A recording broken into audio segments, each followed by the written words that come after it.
باب ما جاء فی ادخال الاذن عند الاذان. اس میں اتفاق ہے کہ مؤذن اذان کے دوران اپنی انگلی کانوں میں ڈالے. اس کی علت کیا ہے؟ علت میں اختلاف ہے. بعض علت یہ پیش کرتے ہیں کہ کانوں کو بند کرو تو سانس کا یہ راستہ بند ہوگا تو تمام سانس منہ سے نکلے گا، اور جب منہ سے نکلے گا تو آواز بلند ہوتی ہے.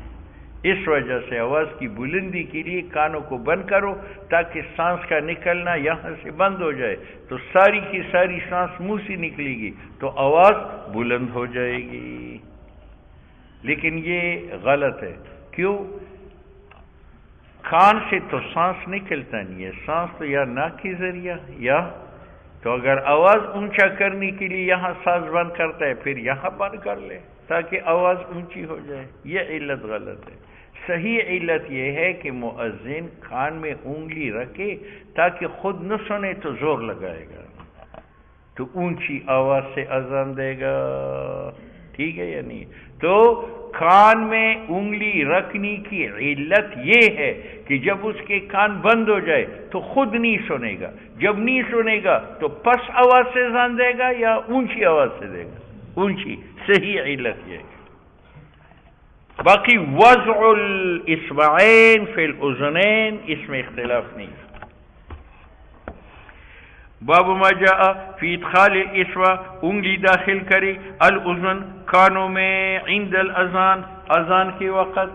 حدثنا محمود بن غیلان قال حدثنا عبد الرزاق قال حدثنا سفیان الثوری عن عون بن ابی جحیفہ عن ابیہ قال رأیت بلالا یؤذن، میں نے بلال کو دیکھا اذان دیتی ہوئی، ویدور اور وہ گھومتے تھے اذان خانے میں، ویتبع فاہ اور اپنی منہ کو ادھر ادھر کرتے تھے، ہا ہونا وہا ہونا، واصبعاہ فی اذنے.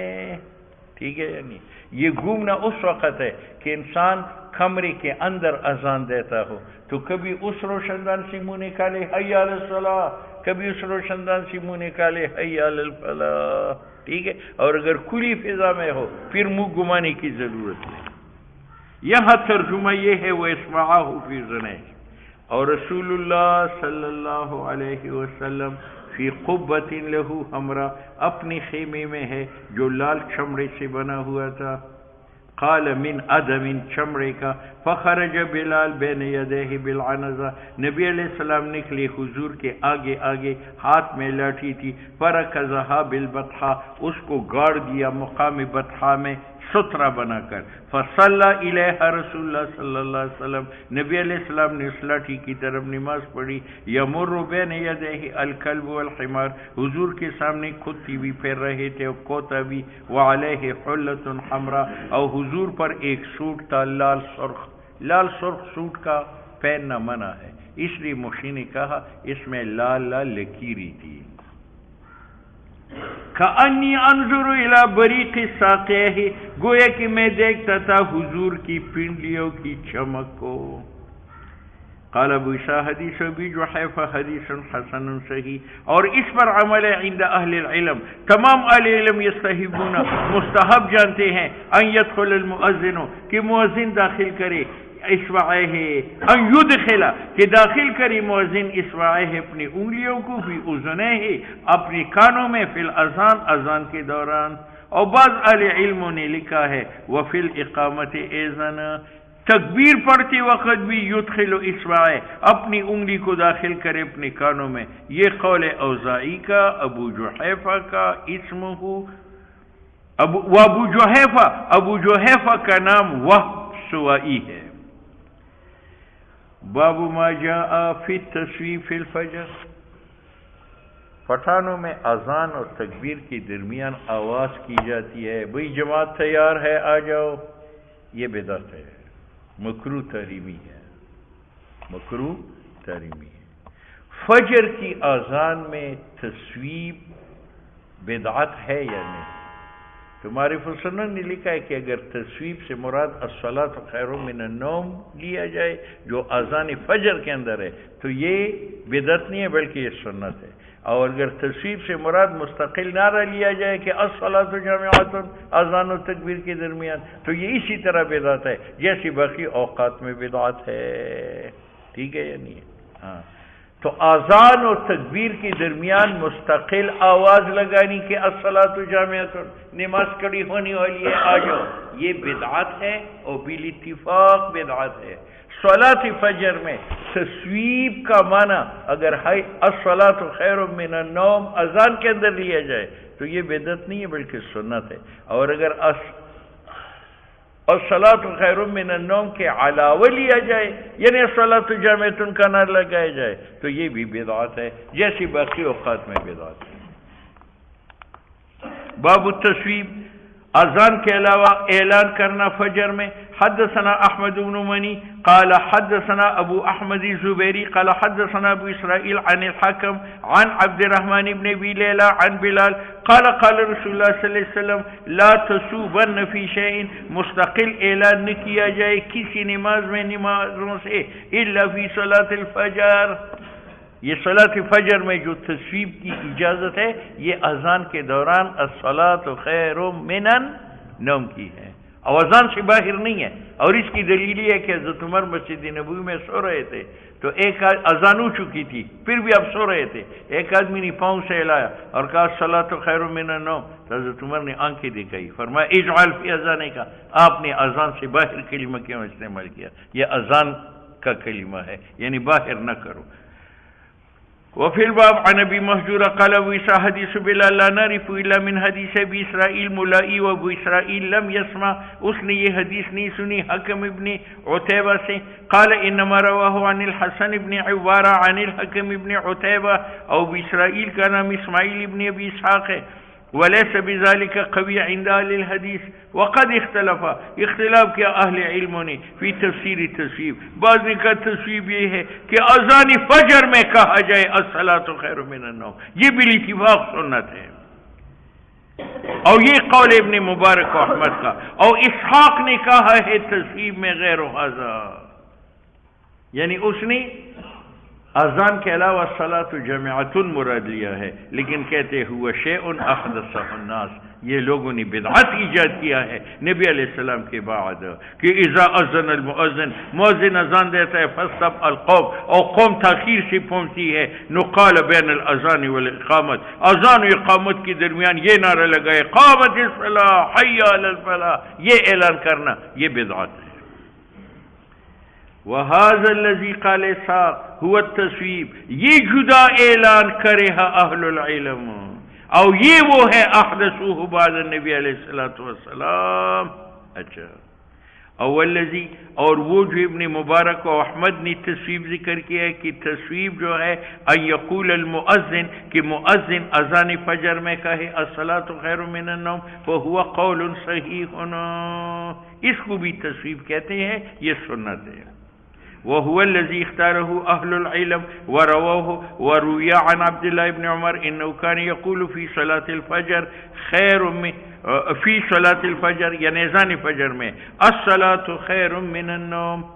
وروي عن مجاہد قال دخلت، میں داخل ہوں عبداللہ ابن عمر کے ساتھ مسجد میں، اذان ہو چکی تھی، ہمارا ارادہ تھا کہ نماز پڑھے. فصوب المؤذن، مؤذن نے جدا اعلان کیا، تو عبداللہ ابن عمر مسجد سے نکل گئے کہ اس مسجد میں بدعت ہو گئی، تم نے مستقل اعلان کیوں کیا؟ وقال اخرج بنا، اور غلام کو کہا مجھے نکالو، من هذا المبتدی، اس مبتدی امام کی مسجد سے، ولم يصلي فيه، اور آپ نے نماز نہیں پڑھی. اور عبداللہ ابن عمر نے تصویب کو مکروہ جانا، یہ وہ تصویب ہے احدثہ الناس جو لوگوں نے ایجاد کیا، یعنی اذان سے باہر اعلان کرنا الصلاۃ جامعۃ، یہ مکروہ ہے. باب ما جاء ان من اذن فهو یقیم، اس مسجد کا مؤذن غیر مقلد ہے، اس نے اذان دی تو تکبیر میں پڑھ سکتا ہوں یا نہیں؟ تو امام شافعی رحمہ اللہ کے نزدیک میں نہیں پڑھ سکتا، وہ کہتے ہیں واجب ہے کہ جو اذان دے وہ اقامت کی پڑھے. ٹھیک ہے.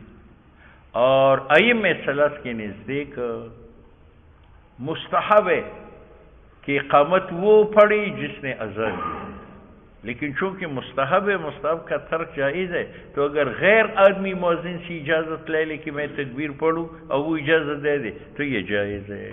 تو امام شافعی کے نزدیک واجب ہے کہ اقامت وہ کرے جس نے اذان دی ہو، تو اگر مؤذن اجازت بھی دے دی دوسرا اقامت نہیں پڑھ سکتا۔ اور ائمہ ثلاث کے نزدیک مستحب ہے کہ جس نے اذان دی وہ تکبیر پڑھے، اور جب مستحب ہے تو اگر مؤذن سے اجازت لے لے تو دوسرا بھی تکبیر پڑھ سکتا ہے۔ امام شافعی کی دلیل روایت باب ہے۔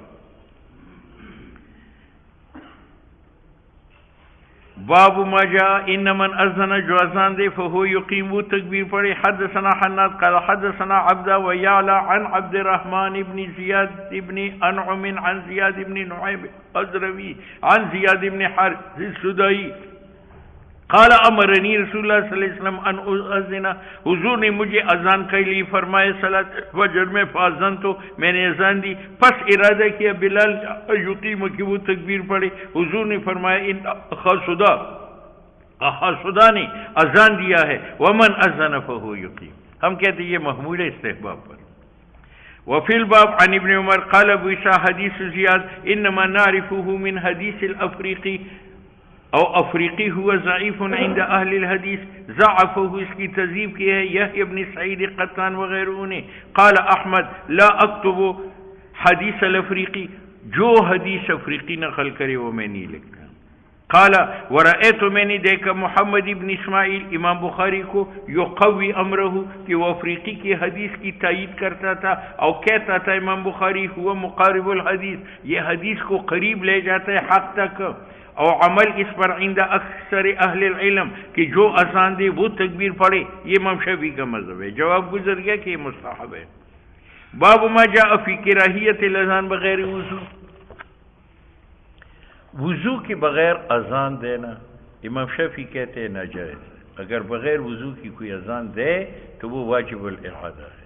ائمہ ثلاث کے نزدیک مستحب ہے کہ وضو کر کے اذان دے، لیکن اگر بغیر وضو کے اذان دے تو وہ جائز ہے۔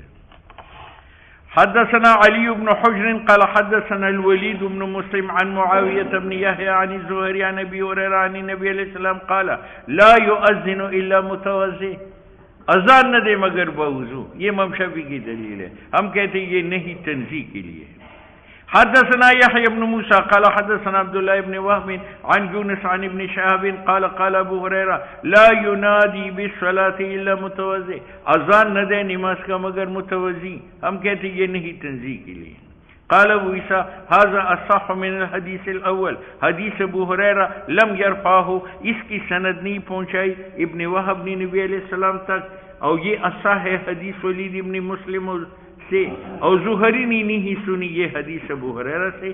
اہل علموں نے اختلاف کیا ہے اذان علی غیر وضو میں، فکرہہ بعض اہل العلم وبہ یقول الشافعی، اور رخصت دی ہے فی ذالک اذان بغیر وضو میں بعض اہل علم نے، اس پر قول کرتے سفیان ابن مبارک، احمد، مالک، امام ابو حنیفہ۔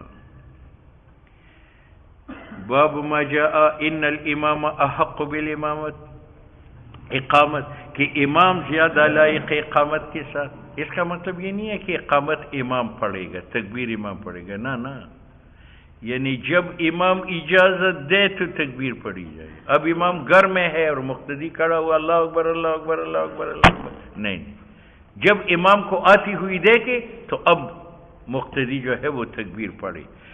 تو احق بالاقامت کا معنی یہ نہیں ہے کہ امام تکبیر پڑھے، بلکہ اس کا معنی یہ کہ امام کی اجازت سے اور رؤیت سے تکبیر پڑھی جائے۔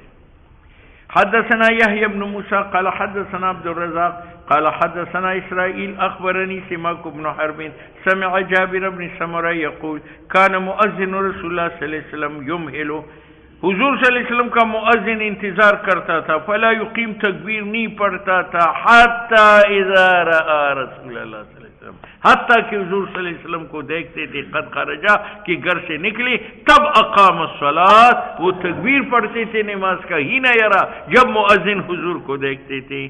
قال ابو عیسیٰ حدیث جابر بن سمرہ حدیث حسن او حدیث سما کا لا نعرف الا من هذا السند هكذا قال بعض اهل العلم کہ مؤذن املک بالاذان وہ مالک اذان کا، او امام املک وہ مالک اقامت کا، جب وہ اجازت دے یا اس کو دیکھا جائے۔